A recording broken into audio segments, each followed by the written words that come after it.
Şu yollarım moda var. Tırman. Berekella. İyi bulamonun. Berekella. İyi soğadım. Her görünüşü var mı? O Parlan yanıyor. Falan görünüşü var. Bıram o kella vasayaklı. Bir zat var. Bıram su vardı. Öküdün kelle sıran. Kelle vasa yok. Yok. Tüm zat o yara kella. Ha, sonra kelle ha düşünün. Kıraatın diyalı. Kelle. Hava. İyi onun sulu var eken o. Şunu gördüm yani ben ettim. Ya şunu gördüm haladım deyip. O var doğrular ben aydım. Soğularından bilen o. Ya artıytam onu. Bulaytı sen gördün şunu neydi. Ben haladım dedim. Men şunu sana soğuk vereyim. Dal neyse bir vaattir. Uspek olanda deydi. Uzoğundan yatlarsın deyip. Ha onun seni şunda kanda dedi. Men bir yerde seni görüp deydi. So deyip dedi. Yatlar yalı. Sana padarıyla diyen. Pızıravla paka deyip. İyi onun sonunu verim şunu ayırman. Nerede solar şu an?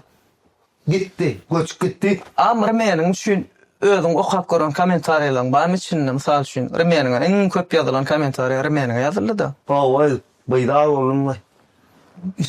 Yok en öz misal üçün kek kommentariya ya özüm oturup gülýän şunu ne edip yazdı ka deyip. Ya öz gülən kommentariyalar bilýän ha okap göränsиň ha. Aýdyp berä 3-4 tane onu. Tomaşçılarım görür. Ay tikkim.